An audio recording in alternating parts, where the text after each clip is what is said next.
আবু লাহাব বলে, ওরে সাদিয়া, আমি তোর মুখের কথা বিশ্বাস করব না, আমি নিজের চোখে দেখব। আবু লাহাব সাদিয়ার সঙ্গে আল্লাহ রসুলকে দেখার জন্যে ঘরের মধ্যে প্রবেশ করলেন। আল্লাহ রসুল দেখলেন, তাই তো ঠিক, ঘরের মধ্যে আলো ঝলমল করে উঠেছে। আল্লাহ রসুলকে দেখে আবু লাহাব বাড়ির বাইরে আসলেন, এসে বললেন, ওরে সাদিয়া, আমি রসুল্লাহর যে দুগ্ধ পান করাবো ধাত্রী মাতা, এখন ধাত্রী মাতা কোথায় পাবো? 3 দিন যাবত ওরে সাদিয়া তুই আমার এতিম ভাতিজার বুকের দুধ পান করাবি।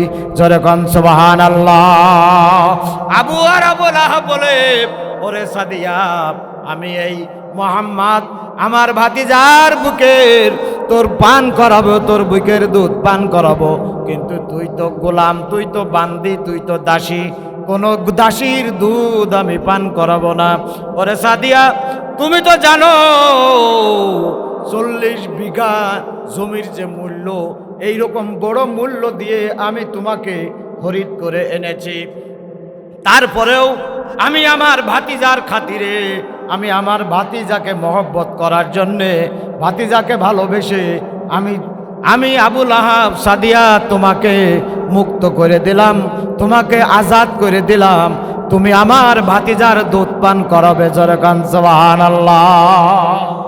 আল্লাহ রসুলকে ভালোবাসা কম ছিল না বেশি?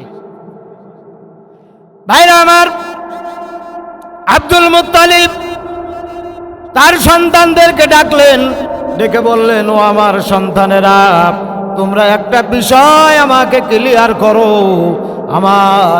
আমার আব্দুল্লাহর ঘরে এতিম যে সন্তান হয়েছে, আমার যে পোতা ছেলে হয়েছে, এই পোতা ছেলের কি আকিকা হবে না? আকিকা করতে তো 2টো পশু লাগবে, এত খরচ লাগবে, আকিকা কি হবে না? আকিকা কি তোমরা দিবা না? এত টাকা খরচ হবে। ভাইরা আমার, সর্বপ্রথম আবু লাহাব উঠে দাঁড়িয়ে বললেন, আব্বা, আপনি টেনশন করবেন না, চিন্তা করবেন না, এই মুহাম্মাদের আকিকা করার জন্যে যত টাকা খরচ লাগে আমি আবু লাহাব একা দিয়ে দেব। জোরে কান আল্লাহু আকবার। আল্লাহ রসুলের প্রতি মহব্বত কম না বেশি? আরেকটু জোরে কান। ভাইরা আমার, আল্লাহ রসুলকে এত মহব্বত করার কারণে, এত ভালোবাসার পরেও আল্লাহ রব্বুল আলামিন কেন বললেন আবু লাহাবের সব কিছু ধ্বংস হয়ে যাক? আল্লাহ কেন বদদুয়া দিলেন? এটা আমাদের জানার দরকার আছে না? না, আমরা কিন্তু গোষ্ঠীতে এক কিনা বলেন? তাহলে আল্লাহ তাআলা কেন আবু লাহাবের নামে সূরা নাজিল করলেন? আল্লাহ তাআলা কেন আবু লাহাবকে এত ধ্বংস কামনা করলেন? আল্লাহ নিজে তার জন্য এত বদদুয়া, আল্লাহ রাব্বুল আলামিন এত অভিশাপ কেন দিলেন? এটা আমরা একটু জানতে চাই। কথা কোন ঠিক না বেঠিক? আউযু বিল্লাহি মিনাশ শাইতানির রাজিম। বিসমিল্লাহির রাহমানির রাহিম। তাব্বাত ইয়াদা আবি লাহাবিন ওয়া তাব, মা আগনা আনহু মালুহু ওয়া মা কাসাবু সায়াসলা নারান যাতা লাহাবিন ওয়া ইমরাআতুহু হাম্মালাতাল হাতাব ফি জিদিহা হাবলুম মিন মাসাদ। সাদাকাল্লাহুল আযীম। ওয়া ক্বালা তাআলা مخبرا وآمرا في شان حبيب إن الله وملائكته يصلون على النبي يا أيها الذين آمنوا صلوا عليه وسلموا تسليما محبت پڑھی اللهم صل على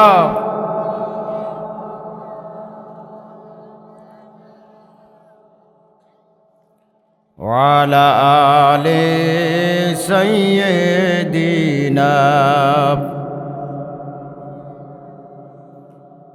দুনিয়া থাকার জায়গা না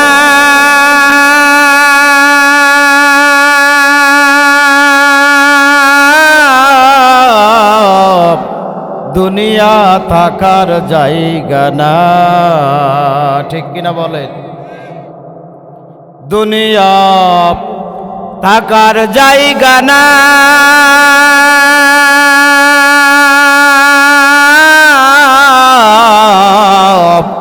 দুনিয়া থাকার জায়গা না না ফেরার দেশে যাইবা একদিন বেশে আর তো ফিরে আইবা না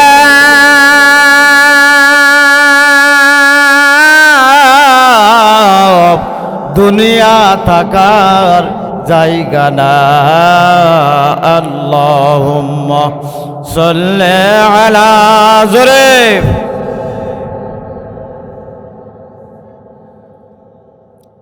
ওয়ালা আলি সাইয়্যিদিনা সে যে নামে আজরাইল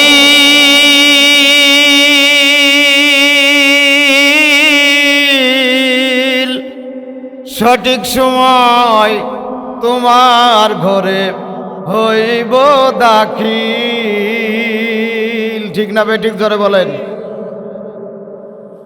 সে যে নামে আজরাইল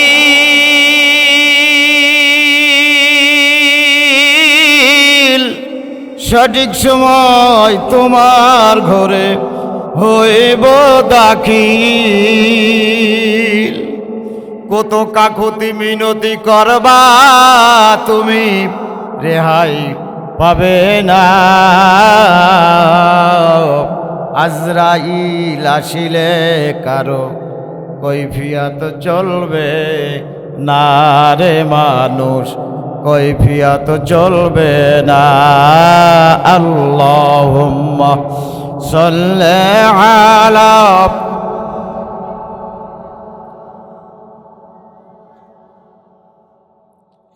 وعلى آل سيدنا নবীর প্রতি যদি কেহ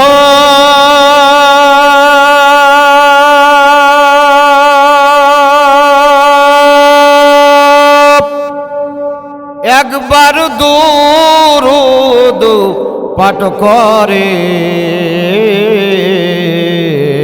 কয়বার আরেকটু জোরে কোন কয়বার নবীর প্রতি যদি কেহ একবার দুরূদ পাঠ করে আল্লাহ তাআলা তাহার উপর 10টি রহমত নাজিল করেন আল্লাহুম্মা সাল্লি আলা আরো মহব্বতে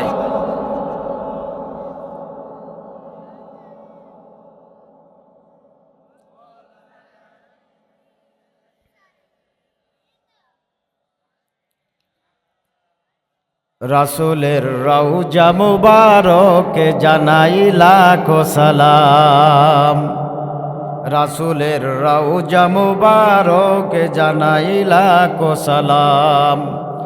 বাংলার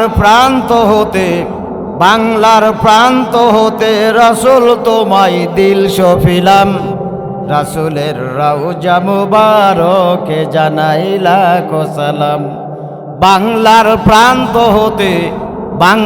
প্রান্ত হতে কল্যাণপুরীর এই জায়গা থেকে রাসূল তোমায় মন সফিলাম।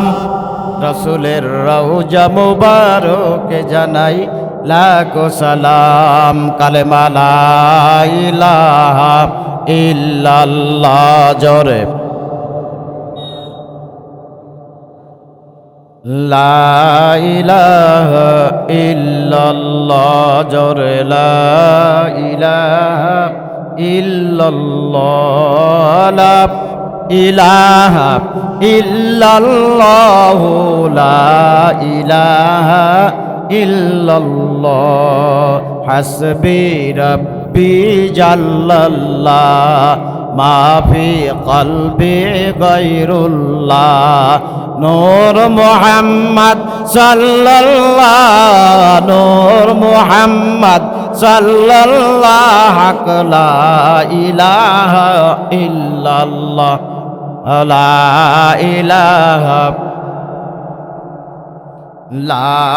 ইলাহা ইল্লাল্লাহ। রবকে তোমার দিন কি তোমার রাসূল তোমারকে ফেরেশতা আসিয়া যখন জিজ্ঞাসা করিবে। ঠিক না? কবরে যাওয়া লাগবে না? লাগবে না? কবরে যাওয়া লাগবে না কার কার? সবাই যেতে হবে কবরে। মুনকার নকিরের প্রশ্নের জবাব দেওয়া লাগবে না? লাগবে না? আপনার লাগবে না, আপনার সাথে আপনার শাগিরেদ থাকবে। ঠিক না?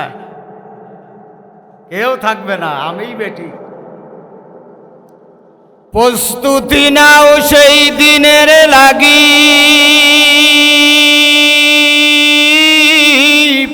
প্রস্তুতি নেওয়া লাগবে না? লাগবে না? নামাজ পড়ো, রোজা রাখো, জীবন গড়ো ইসলামের উপর থাকি। সেদিন তোমার রাসূল বিনে সঙ্গে নাহি পাবে। আলহামদুলিল্লাহ, আলহামদুলিল্লাহি রাব্বিল আলামিন। আল্লাহ রাব্বুল আলামিনের দরবারে অসংখ্য অগণিত শুকরিয়া আদায় করছি। আল্লাহ রাব্বুল আলামিন কল্যাণপুরের যুব সমাজের উদ্যোগে ঐতিহাসিক তাফসিরুল কোরআন মাহফিলে আল্লাহ তাআলা আমাদেরকে হাজির করলেন। এই কারণে অনেক মানুষ রাস্তাঘাটে দোকানপাটে বসে আছে। তারা মনে মনে হয়তো ভাবতেছে, দেখি হুজুরের ভঙ্গিমাটা কেমন হয়। কথা বলেন ঠিক না বেঠিক? অনেকে আসে হুজুরের ভঙ্গিমা দেখার জন্যে, কেউ বা আসে যে হুজুরের কণ্ঠটা কেমন শোনার জন্যে, কেউ বা আসে দেখি হুজুর কি আলোচনা করে, আবার কেউ কেউ আসে আলোচনা যাই করুক, আমি কোরআনের বাগান, জান্নাতের বাগান এই কল্যাণপুর গ্রামবাসী যুব সমাজ করেছে, আমি জান্নাতের বাগানে কিছু সময় আমি বসে থাকব। কারণ আগামীকাল এই মাহফিল আপনি পাবেন না। কি সুন্দর মাইক, কি সুন্দর লাইট, কি সুন্দর বসার ব্যবস্থা আপনাদের যুব সমাজ করে দিয়েছেন। এই কোরআনের ময়দানে সবাইকে আসতে পারবে বাজান? সবার কপালে হবে না। আল্লাহ তাআলা আমাদেরকে কবুল করেছেন প্রাণ ভরে। আল্লাহ তাআলারই শুকরিয়া আদায় করছি। সবাই পড়ছি আলহামদুলিল্লাহ। ভাইরা আমার, শুকরিয়া আদায় করলে কি হবে? আল্লাহ রাব্বুল আলামিন বলেন, মা ইয়াফআলুল্লাহু বিআযাবিকুম ইন শাকারতুম ওয়া আমানতুম ওয়া কানাল্লাহু শাকিরান আলিমা। জোরে কান আল্লাহু আকবার। আল্লাহ রাব্বুল আলামিন বলেন, আমি আমার বান্দাদেরকে আমি আল্লাহ পাক জাহান্নামে দেব না। জাহান্নামে দেওয়া আমি আল্লাহর কাজ না। আমি আল্লাহকে আযাব দেব না। আমি আমার বান্দাদেরকে গজব দেব না যতক্ষণ পর্যন্ত আমার বান্দারা আমি আল্লাহর শুকরিয়া আদায় করে, ততক্ষণ পর্যন্ত আমি আল্লাহ তাদেরকে আযাব দেব না, গজব দেব না, জাহান্নামে যাব না। একবার জোরে জোরে বলা যাবে নাকি আল্লাহু আকবার? আরেকটু জোরে হয় না আল্লাহু আকবার? বেজার হচ্ছেন আপনারা? চলবে না বন্ধ হবে? ভাইরা আমার, আমি মূল আলোচনার দিকে যাব। যাওয়ার আগে অনেক দিন পর আপনাদের সাথে দেখা, কিছু ভূমিকা তো দেওয়া লাগবে না? লাগবে না? লাগবে না? লাগবে না? অনেকেই মনে হয় আমার কথা ভুলেই গেছে যে আমাদের একজন ভাই আছে সেকেন্দার আলী দরদি। এটা আপনারা অনেকে ভুলে যাননি? ভুলে যাননি? আলহামদুলিল্লাহ। তাহলে মনে হয় আপনাদের কাছে আমার মোবাইল নাম্বারটা নেই। মোবাইল নম্বর থাকলে অবশ্যই আপনারা মনে হয় ফোন দিতেন। আলহামদুলিল্লাহ, অল্প কার্ড আছে, আপনারা নিয়ে যেতে পারবেন। আর আমি শেষে মাইকে আমার মোবাইল নম্বরটা বলে দেব, আপনারা তুলে নেবেন ইনশাল্লাহ। ভাইরা আমার, আল্লাহর নবী মূসা কালিমুল্লাহ, যিনি আল্লাহ রব্বুল আলামিনের সাথে নিয়মিত কথা বলতেন, সরাসরি কথা বলতেন। আল্লাহর নবী যখন বাড়ির থেকে বের হয়ে আল্লাহর সাথে কথা বলার জন্য যাচ্ছেন, পথের মধ্যে তিনজন মহিলার সাথে দেখা।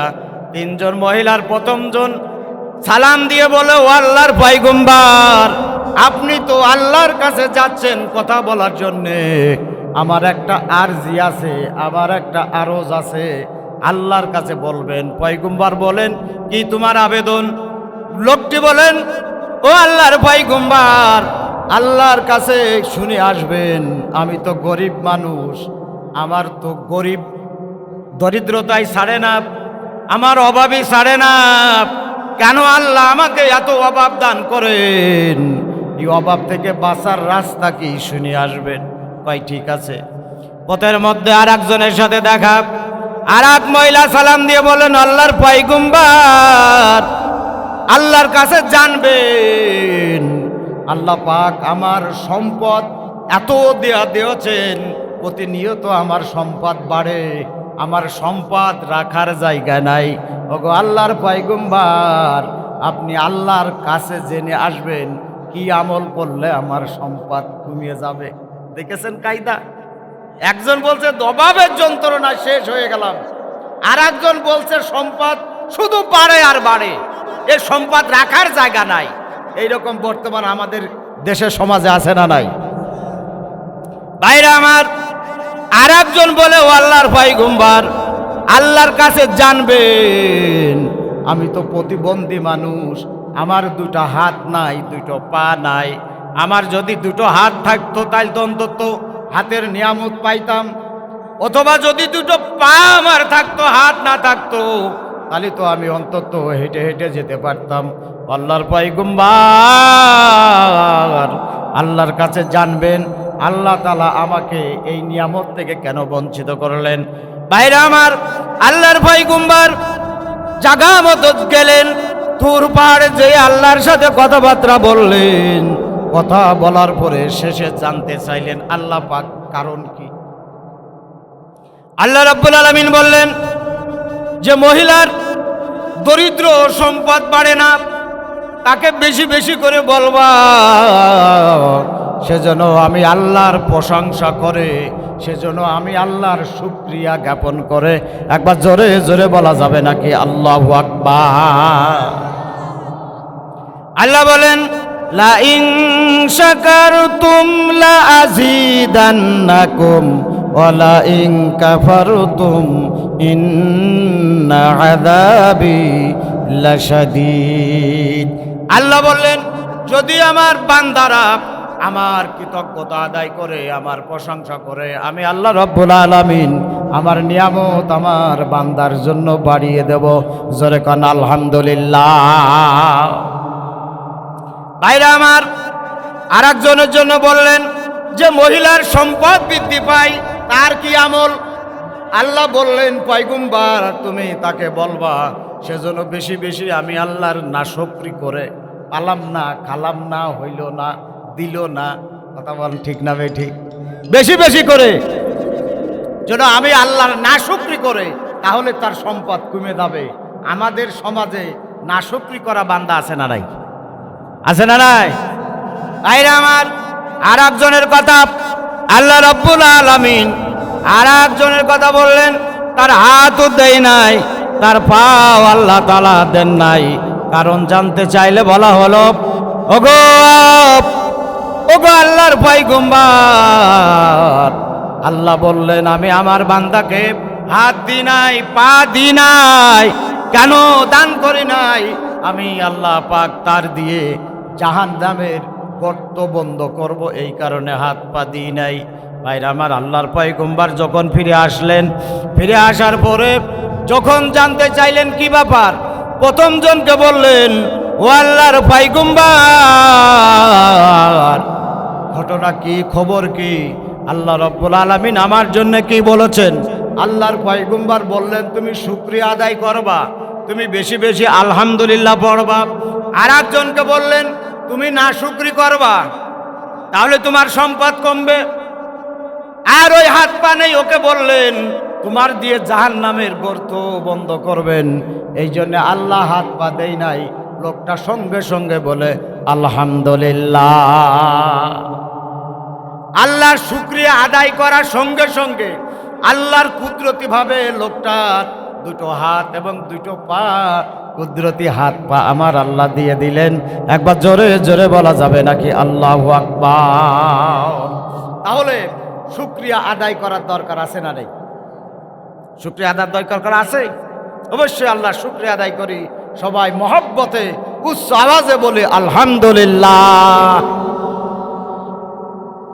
আমার ভাইজান, আমি আপনাদের সামনে কুরআনুল কারীমের 111 নম্বর সূরা লাহাব তেলাওয়াত করেছি। কোন সূরা তেলাওয়াত করেছি? সবাই একটু কথা বলেন।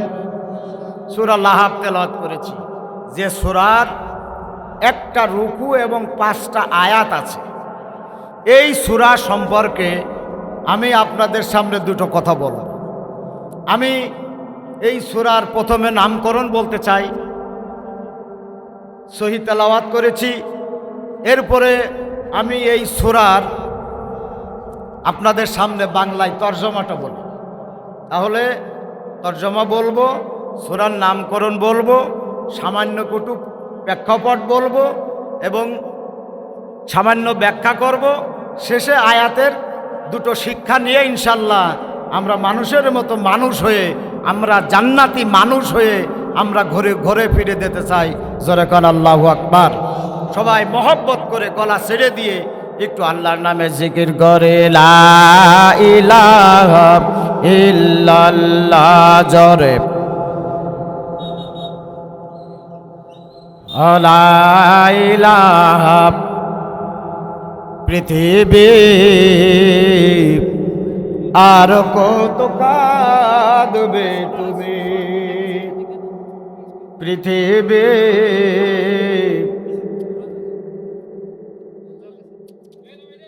আক্তারের ছেলে আছে নাই কেউ? রণজিৎ, আক্তারের ছেলে রণজিতের পাওয়া যাচ্ছে না।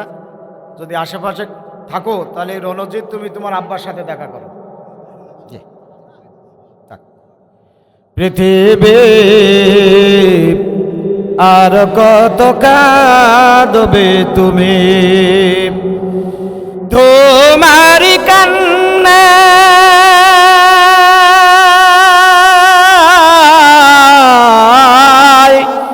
তোমার কান্নাই রক্তের বন্যায় সিক্ত হয়েছে তপ্ত ভূমি। আর কত কাঁদবে তুমি, কালেমা লা ইলাহা ইল্লাল্লাহ। জোরে লা ইলাহা।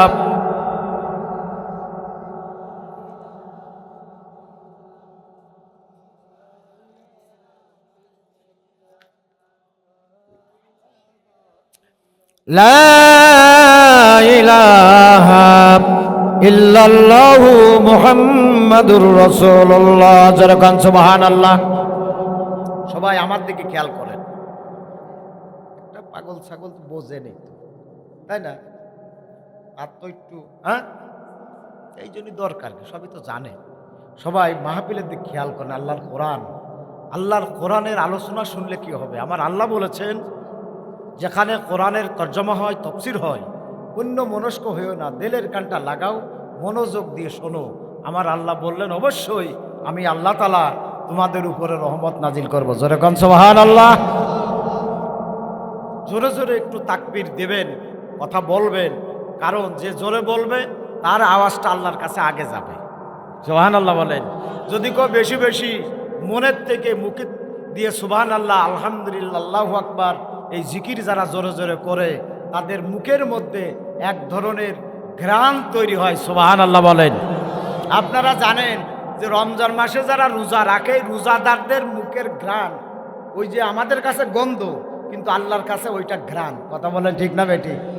তো শুধু রমজান মাসে না, যারা মুখ দিয়ে বেশি বেশি করে জিকির করবে, সুবহানাল্লাহ, আলহামদুলিল্লাহ জোরে জোরে বলবে, তাদের মুখের মধ্যে এক ধরনের ঘ্রাণ তৈরি হয়, যে ঘ্রাণটা আমার আল্লাহ পায়, যে ঘ্রাণটা ফেরেশতারা পায়। সুবহানাল্লাহ বলেন। একান্ত আপনজনেরা, আর লম্বা করব না, এখন আলোচনায় চলে যায়। কোন সূরা তেলাওয়াত করেছি? যেরকম তর্জমাটা করি নাকি? আমার সঙ্গে সঙ্গে আপনারাও বলবেন। তাব্বাত, ধ্বংস হোক, নিপাত যাক, ইয়াদা, দুই হাত, আবি লাহাব, আবু লাহাবের দুই হাত, ধ্বংস হোক, নিপাত যাক। কথাটা কার? দোয়া নবাদ দোয়া কে দিয়েছেন? অতাব, এবং সে নিজেও ধ্বংস হোক। আবু লাহাব নিজে ধ্বংস হোক, তার দেহ ধ্বংস হোক, তার দুই হাতও ধ্বংস হোক। মা আগনা, আরো ধ্বংস হোক, আনহু মালুহু ওমা কাসাব, তার মাল ধ্বংস হোক, ওমা কাসাব, সে যা অর্জন করেছে তাও ধ্বংস হোক। আবু লাহাব কি অর্জন করেছে?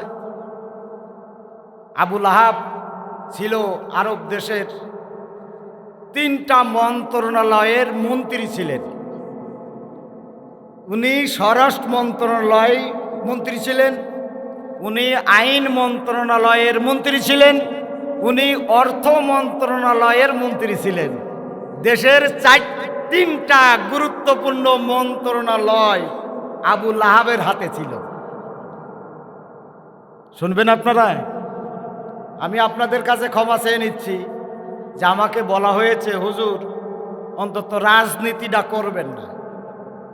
কে ভাই, আমি রাজনীতি করব কেন? কথা বোঝেন না? আমি কি নির্বাচন করব না ভোটে দাঁড়াবো? আমি রাজনীতি করব কেন? খবরদার, কোরআন থেকে বলছি, আপনাদের বাড়ি কোরআন শরীফ আছে, বাড়ি যেয়ে পড়ে দেখবেন যে আমার কথার সাথে ওই কথার মিল হয় কিনা। না আমি বানিয়ে বানিয়ে বললাম। কোরআন, আমি যদি রাজনীতি না করি, কোরআন যদি বলি সরাসরি, সে অর্থ অর্জন করেছে, সে আইন অর্জন করেছিল, সে স্বরাষ্ট্র মন্ত্রণালয় অর্জন করেছিল। আল্লাহ বললেন ওই আবু লাহাব সে জনসমর্থন অর্জন করেছিল। আল্লাহ বললেন ওর জনসমর্থন ধ্বংস হোক। ভাইরা আমার, আল্লাহ বললেন শুধু তাই নয়, সায়াসুলাব, আল্লাহ বললেন তাড়াতাড়ি পৌঁছিয়ে যাক নার, দোজকের মধ্যে। আল্লাহ জানালেন সায়াসুলা নার, আবু লাহাব তুই তাড়াতাড়ি দোজকে চলে যা। যেরকম আমিন। কথাটা কার? আল্লাহ কি বললেন? আবু লাহাব তুই তাড়াতাড়ি দোজকে চলে যা। দোজকে তুই কি একলা যাবি? ওয়ামরা আতুহু, আল্লাহ বললেন তোর স্ত্রীকে সাথে নিয়ে যা। কাকে সাথে নিয়ে যা? স্ত্রীকে সাথে নিয়ে যা। হাম্মা লাতাল হাতাব, স্ত্রীর সাথে যাবে কেন?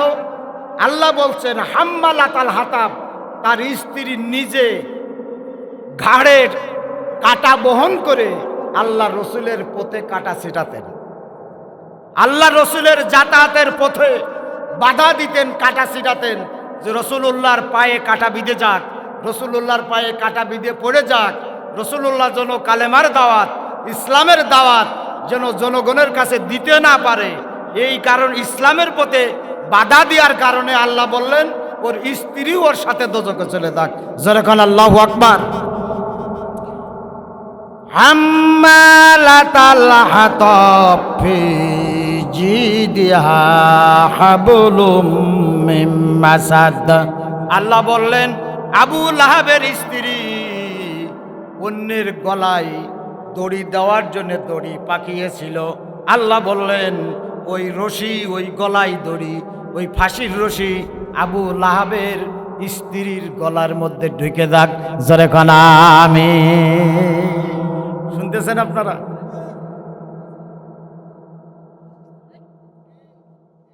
ভাইরা আমার, কানটা খাড়া করে শুনে যান।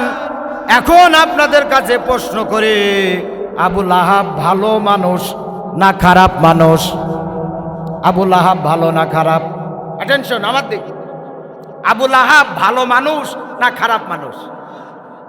আবু লাহাব যদি খারাপ মানুষ হয় তাহলে কি সূরা লাহাব দিয়ে নামাজ পড়লে নামাজ হবে? এইবার শোনেন, আবু লাহাবের নাম বললে সওয়াব হয় না গুনাহ হয়? বলেন বলেন। কেউ বলছে গুনাহ হয়, কেউ বলছে সওয়াব হয়। তো আবু লাহাবের নাম বললে যদি গুনাহ হয় তাহলে আবু লাহাব সূরা দিয়ে নামাজ পড়লে নামাজ হবে? মাথা ঘুরে যাবে যে আমরা করি কি, আমরা কি করি, কি নয়সাই করি, আর আমরা আশা করে বসে আছি যে আমরা একেবারে দোজকে মানে দোজক পার হয়ে আমরা জান্নাতুল ফেরদাউসে চলে যাচ্ছি, আমাদের শুধু মরণ বাকি। আমরা তো সবাই জান্নাতে যেতে চাই নাকি বলেন? শুধু কি জান্নাত, আমরা তো সবাই জান্নাতুল ফেরদাউসে যেতে চাই। ভাইরা আমার, খুব ভালো করে শোনেন, আবু লাহাবের নাম বললে সওয়াবও হবে, আবু লাহাবের নাম বললে গুনাহ হবে। যদি কোনো ব্যক্তি আল্লাহ পাক যে উদ্দেশ্য নিয়ে আবু লাহাবের নাম ধরে ডেকেছেন, যে ঘৃণা করে বদদুয়া দিয়ে, যে আল্লাহ তাআলা আবু লাহাবকে ঘৃণা ভরে যদি কোনো ব্যক্তি আবু লাহাবের নামটা নেয়, আল্লাহ রাব্বুল আলামিন তার আমল নামায় সওয়াব দান করবেন। যেরকম সুবহানাল্লাহ। যদি কোনো ব্যক্তি ঘৃণা ভরে আবু লাহাবের নাম নেয়, আল্লাহ রাব্বুল আলামিন তার আমল নামায় সওয়াব দেবেন। আর যদি কোনো ব্যক্তি মহব্বত করে আবু লাহাবের নাম নেয়, আল্লাহ রাব্বুল আলামিন তার আমল নামায় গুনাহ দান করবে। ঠিক কিনা বলেন? ভাইরা আমার, আমাদের নবী জনাবে মুহাম্মদুর রাসূলুল্লাহ সাল্লাল্লাহু আলাইহি ওয়াসাল্লামের নাম নিলে সওয়াব হবে না গুনাহ হবে? সওয়াব হবে। যদি কোনো ব্যক্তি মহব্বত করে ভালোবেসে রাসূলুল্লাহর নামটা নেয়, মুহাম্মদুর রাসূলুল্লাহ বলে, আল্লাহ রাব্বুল আলামিন তার আমল নামায় 80টা নেকি দান করবেন। যেরকম সুবহানাল্লাহ। কয়টা নেকি দান করবেন? 80। কেন? অক্ষরে অক্ষরে 10 নেকি। তাহলে মুহাম্মাদুর রাসূলুল্লাহ এখানে যদি মুজাফ মিজাম ইলাইহি ধরা হয় 100 নেকি দান করবেন। সুবহানাল্লাহ বলেন। অথচ একটা নেকির কারণে কিয়ামতের ময়দানে মানুষ দোজখে চলে যাবে। ঠিক না ভাই? ঠিক। নেকি কামাই করার জায়গা মুহাম্মাদুর রাসূলুল্লাহ যদি কোনো ব্যক্তি ভক্তি ভরে মহব্বত করে এই নামটা যদি কেউ নেয়, আল্লাহ রাব্বুল আলামিন তার আমল নামায় 100 সওয়াব দান করবেন। সুবহানাল্লাহ বলবেন না? মহব্বত করে কালেমার জিকির করে লা ইলাহা ইল্লাল্লাহ জোরে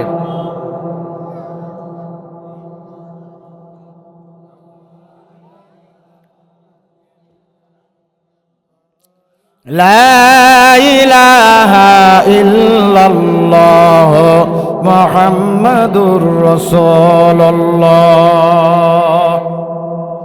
আমার ভাইজান, এবার আসেন আবু লাহাবের পরিচয় একটু নিয়ে যান।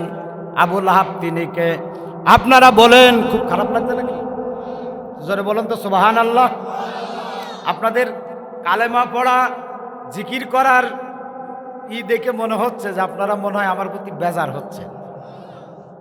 আর একটু জোরে কান সুবহানাল্লাহ। এইবার ঠিক আছে। একান্ত আপনজনেরা আবু লাহাবের পরিচয়টা নিয়ে যান। আবু লাহাব তার আব্বার নাম ছিল আব্দুল মুত্তালিব। কি নাম ছিল? আবু লাহাবের আব্বার নাম কি? রাসূলুল্লাহর দাদার নাম ছিল আব্দুল মুত্তালিব।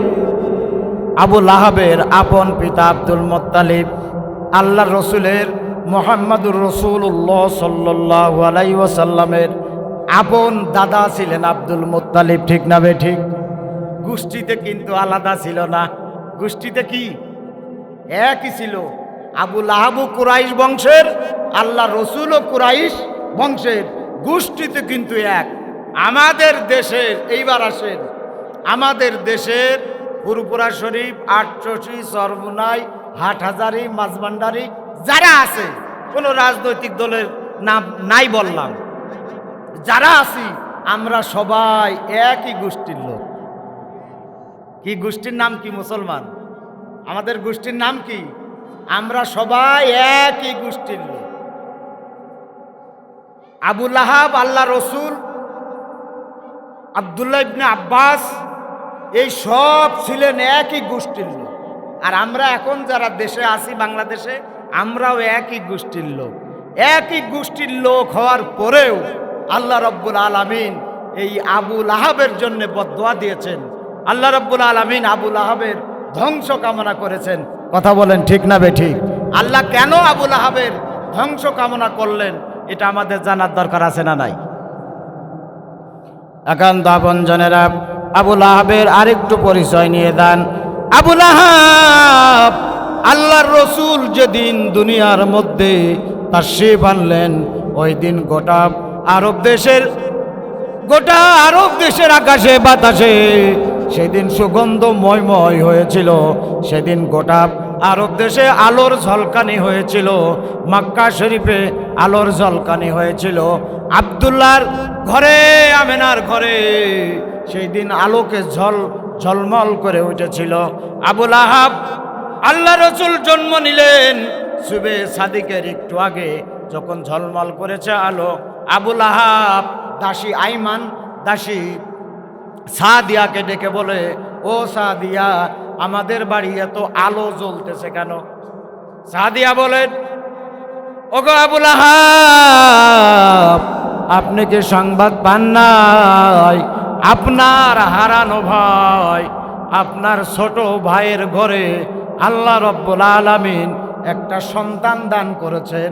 ওই সন্তান দুনিয়ায় আসার সঙ্গে সঙ্গে আমাদের বাড়ি আলোতে ঝলমল হয়ে গেছে। যেরকম আল্লাহু আকবার। আল্লাহ রসুল দুনিয়ায় যেদিন আসলেন সেদিন কি হচ্ছিল? আমাদের এখানে এই বাল্ব দেওয়ার কারণেই না আলো, নাকি? বাল্ব, কারেন্ট চলে গেলে তো অন্ধকার। আল্লাহ রসুল দুনিয়ায় যেদিন আসলেন সেদিন আলোয় ঝলমল হয়ে গিয়েছিল। ভাইরা আমার, আবু লাহাব বলে, ওরে সাদিয়া, আমি তোর মুখের কথা বিশ্বাস করব না, আমি নিজের চোখে দেখব। আবু লাহাব সাদিয়ার সঙ্গে আল্লাহ রসুলকে দেখার জন্যে ঘরের মধ্যে প্রবেশ করলেন। আল্লাহ রসুল দেখলেন, তাই তো ঠিক, ঘরের মধ্যে আলো ঝলমল করে উঠেছে। আল্লাহ রসুলকে দেখে আবু লাহাব বাড়ির বাইরে আসলেন, এসে বললেন, ওরে সাদিয়া, আমি রাসূলুল্লাহর যে দুগ্ধ পান করাবো ধাত্রী মাতা, এখন ধাত্রী মাতা কোথায় পাবো? 3 দিন যাবত ওরে সাদিয়া তুই আমার এতিম ভাতিজার বুকের দুধ পান করাবি। জোরে কোন সুবহানাল্লাহ। আবু লাহাব বলে, ওরে সাদিয়া, আমি এই মুহাম্মদ আমার ভাতিজার বুকের তোর পান করাবো, তোর বুকের দুধ পান করাবো, কিন্তু তুই তো গোলাম, তুই তো বান্দি, তুই তো দাসী, কোনো দাসীর দুধ আমি পান করাবো না। ওরে সাদিয়া, তুমি তো জানো 40 বিঘা জমির যে মূল্য, এইরকম বড় মূল্য দিয়ে আমি তোমাকে খরিদ করে এনেছি। তারপরেও আমি আমার ভাতিজার খাতিরে, আমি আমার ভাতিজাকে মহব্বত করার জন্যে, ভাতিজাকে ভালোবেসে আমি আবুল আহাব সাদিয়া তোমাকে মুক্ত করে দিলাম, তোমাকে আজাদ করে দিলাম। তুমি আমার ভাতিজার দুধ পান করাবে। জোরে কান সুবহানাল্লাহ। আল্লাহ রসুলকে ভালোবাসা কম ছিল না বেশি? ভাইরা আমার, আব্দুল মুত্তালিব তার সন্তানদেরকে ডাকলেন, ডেকে বললেন, ও আমার সন্তানেরা, তোমরা একটা বিষয় আমাকে ক্লিয়ার করো। আমার আব্দুল্লাহর ঘরে এতিম যে সন্তান হয়েছে, আমার যে পোতা ছেলে হয়েছে, এই পোতা ছেলের কি আকিকা হবে না? আকিকা করতে তো দুটো পশু লাগবে, এত খরচ লাগবে, আকিকা কি হবে না? আকিকা কি তোমরা দিবা না? এত টাকা খরচ হবে। ভাইরা আমার, সর্বপ্রথম আবুল আহাব উঠে দাঁড়িয়ে বললেন, আব্বা আপনি টেনশন করবেন না, চিন্তা করবেন না, এই মুহাম্মাদের আকিকা করার জন্যে যত টাকা খরচ লাগে আমি আবুল আহাব একা দিয়ে দেব। জোরে কান আল্লাহু আকবার।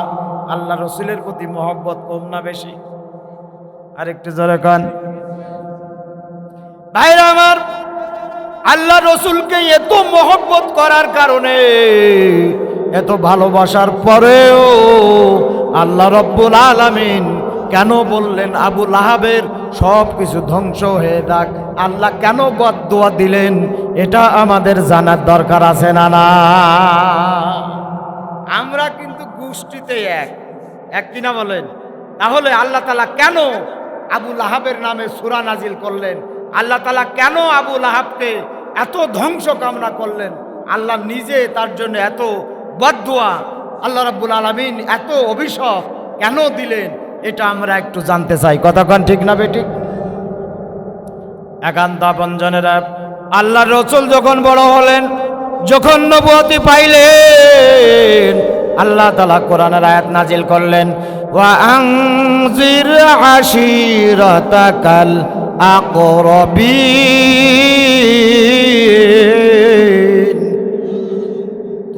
তো করে বলেন আল্লাহু আকবার। আরো জোরে বলেন আল্লাহু আকবার। আস্তে করে বলেন আল্লাহু আকবার। আমার ভাইজান, আপনার আমার কথা বলার শক্তি কে দিয়েছে? আপনার আমার দেখার শক্তি কে দিয়েছে?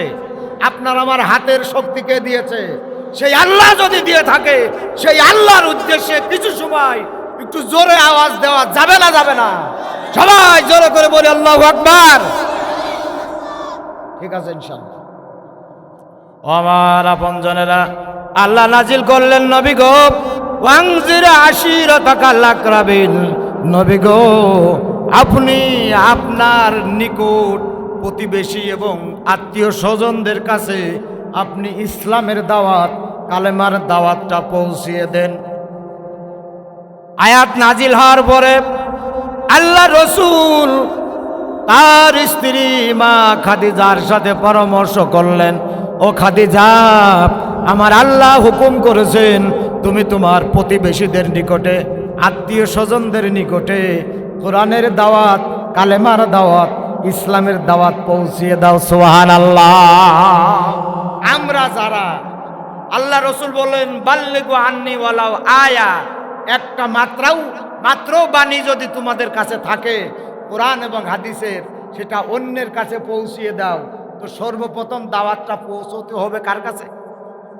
প্রতিবেশীর কাছে। আপনার বাড়ির আশেপাশে যারা বসবাস করে, আত্মীয় স্বজন নয়, কিন্তু আপনার বাড়ির আশেপাশে হিন্দু থাকতে পারে, খ্রিস্টান থাকতে পারবে, অন্য ধর্মের মানুষ থাকতে পারে, আত্মীয় না এমন লোকের কাছে দাওয়াত পৌঁছান। আমার ভাইজান, খাদিজাতুল কুবরার সাথে পরামর্শ করলেন। আল্লাহ রসুল বলেন, খাদিজা, আমার আব্বা নাই, আমার চাচাদের মধ্য থেকে আমি 15 জনকে দাওয়াত দিব। সর্বপ্রথম আমি 15 জনের কাছে ইসলামের দাওয়াত, কালেমার দাওয়াত পৌঁছিয়ে দেব। ঠিক আছে ভাইরা আমার, আল্লাহ রসুল বললেন, খাদিজা, আমার প্রতিবেশীদের কাছে আমি 10 জনের কাছে দাওয়াত দেব। মোট লোক হইল কয়জন? 15 আর 10 25। আল্লাহ রসুল বললেন, ও খাদিজা, আমার মা নাই, আমার মামারা আছে, আমার মামাদের থেকে আমি 10 জনকে দাওয়াত দেব। ও খাদিজা, তুমি আমার স্ত্রী, তুমি আমার সহধর্মিণী, আমি তোমার আত্মীয়দের মধ্য থেকে, আমি তোমাদের থেকে, শ্বশুর বাড়ির থেকে আমি 10 জনকে দাওয়াত দেব। মোট লোক হইল কয়জন? 45 জন। 45 জন লোককে দাওয়াত করে এইবার আল্লাহ রসুল তাদেরকে খানাপিনা করালেন, আদর আপ্যায়ন করলেন, এরপরে দাওয়াত দেওয়া শুরু করলেন। এখন তো বলতে পারেন যে, ভাই হুজুর, দাওয়াত তো আপনিও তো এইভাবে করে দিচ্ছেন, তা আপনি তো খাওয়া দাওয়া করে এসেছেন, নাস্তা পানি করে এসেছেন, বসে বসে চা খাচ্ছেন, আমরা তো কিছুই পাইনি। কি তবারক আছে না? নেই তবারক? নেই। সে আবার কি, একটু তবারক হবে না? সবাইরে বললে তো 2-4 কেজিকে চাইল ডাল দিয়ে একটু রান্না করে তবারক খাওয়া কি হারাম নাকি? অনেকে মনে করে যে তবারক আবার কি, কেন? তা আপ্যায়ন করে দাওয়াত করে সবাইরে বললে 2-10 কেজি 5 কেজি 2 কেজি চাল দিত না? নিয়ে যদি আলাদা করে রান্না করে তাদেরকে একটু আপ্যায়ন করা হতো, এটাও সুন্নত। সুবহানাল্লাহ বলেন। এরপরেও আলহামদুলিল্লাহ, অত্যন্ত ধন্যবাদ, আল্লাহ শুকরিয়া আদায় করছি যে আপনাদের কোনো তবারকের ব্যবস্থা নেই, তারপরেও আপনারা বসে আছেন ওয়াজ শোনার জন্যে। অবশ্যই আল্লাহ তাআলা আপনাদের এই কষ্ট কবুল করেন, আপনাদের এই কষ্ট আল্লাহ কিয়ামতে কবরের জন্য যাজা দান করেন। যারা কানা আমিন। ও আমার ভাইরা, বাবাদিরা, আল্লাহ রসুল তাদেরকে খানাপিনা করানোর পরে তাদেরকে দাওয়াত দিলেন। আল্লাহ রসুল তাদের মধ্যে থেকে উঠে দাঁড়িয়ে বললেন, ও আমার চাচারা, ও আমার মামারা, ও আমার প্রতিবেশীরা, ও আমার শ্বশুর বাড়ির আত্মীয়রা, তোমরা যারা এসেছো, আমি তোমাদের কাছে জানতে চাই, আমি মুহাম্মদ ভালো না খারাপ? ভালো না খারাপ? সবাই হাত তোলেন, সবাই হাত তোলেন। সবাই হাত তুলে বলল, মুহাম্মদ তুমি ভালো মানুষ, তুমি ভালো মানুষ। যেরকম সুবহানাল্লাহ। সবাই হাত তুলে বলল ভালো মানুষ।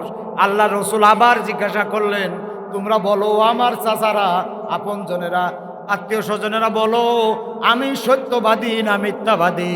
সবাই হাত উঁচু করে বলল, মুহাম্মদ তুমি জীবনেও মিথ্যা কথা বলো নাই, তুমি জীবনেও মিথ্যা কথা বলো নাই, তুমি সত্যবাদী, তোমার সে ভালো মানুষ হয় না, তুমি আমানতদারি, তুমি চরিত্রবান, তোমার মতো মানুষ এই আরব জাহানে নাই। মুহাম্মদ তুমি ভালো মানুষ। আল্লাহ রসুল বললেন, যেহেতু তোমরা সার্টিফিকেট দিলে তুমি আলামিন, তুমি ভালো মানুষ, তোমার থেকে চরিত্রবান আরব জাহানে হয় না, তাহলে আমি তোমাদেরকে যা বলবো তোমরা তা মানবা কিনা? ভাই অবশ্য অবশ্য মানব। আল্লাহ রসুল ওই সুযোগে সঙ্গে সঙ্গে বললেন, তাহলে তোমরা পড়ে নাও, তোমরা এই অশান্ত আরবে, এই খুনোখুনির আরবে, এই বিশৃঙ্খলা আরবে যদি শান্তি ফিরাতে হয়, যদি এখানে যদি সুশৃঙ্খলা আনতে হয়, শান্তি যদি ফেরাতে হয়, তোমরা সকলে আমার সঙ্গে পড়ে নাও, লা ইলাহা ইল্লাল্লাহু মুহাম্মাদুর রাসূলুল্লাহ। কালেমা লা ইলাহা ইল্লাল্লাহ। জোরে कैसे तो सीप उसे के करो मैं, जिसका कोई पेशानी नहीं है। कैसे तो सीप उसी की करो मैं, जिसका कोई पेशानी नहीं है। मेरे सरकार के नाथ है ये दिल जालो की कहानी नहीं है। जरा जरा बोले মারহাবা। ও আমার আপনজনেরা, আল্লাহ রসুল যেই কালেমা পড়েছে এটা তো আরবি, তারা আরবি ভাষায় অর্থ বুঝেছিল। আল্লাহ রসুল যেই কালেমা পড়েছে, সঙ্গে সঙ্গে আবুল আহাব তার 2 মাজার দুই পাশ থেকে দুটো তরবারি শাহ করে বের করে আল্লাহ রসুলের মাথার উপরে ধরেছে। আর একবার যদি তুমি বলো মাথা কাইটে দুই ভাগ করে দেব, জোরে কান নাউজুবিল্লাহ। একটু আগে বললো তুমি ভালো মানুষ, তুমি ভালো মানুষ, তোমার মতে মানুষ হয় না। আর যেই আল্লাহ রসুল কালেমার দাওয়াত দিয়েছে সঙ্গে সঙ্গে তার দুই পাশ থেকে দুটো তরবারি বের করেছে। তার পাশে ছিল হজরতে আলী রাদিয়াল্লাহু তাআলা আনহু বসা। হজরতে আলু রাদিয়াল্লাহু তাআলা আনহু এই দৃশ্য দিকে আলুর কাছে ছিল, আলীর কাছে ছিল দুটো তরবারি। আলী রাদিয়াল্লাহু তাআলা আনহু শাহ করে দুটো তরবারি বের করে উঁচু করে ধরে আবু লাহাবের দিকে তেড়ে গেছে, বলে চাচা কি করো? এই দেখো তরবারি, আল্লাহর রসুলের যদি বিন্দু পরিমাণে ক্ষতি করো, আমি আলী বলছি তোমারও কাল্লা উড়িয়ে দুনিয়া থেকে বিদায় করে দেব। জোরে কান আল্লাহু আকবার।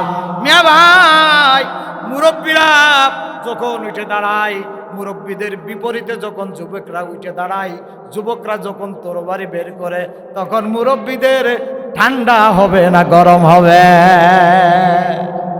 মুরব্বীরা তখন ঠান্ডা হবে না গরম হবে?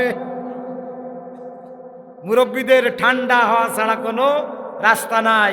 কারণ যুবক যখন খেপে যায়, মুরব্বীরা তখন কি হয়ে যায়? ঠান্ডা হয়ে যায়। আবু লাহাব ঠান্ডা হয়ে গেল।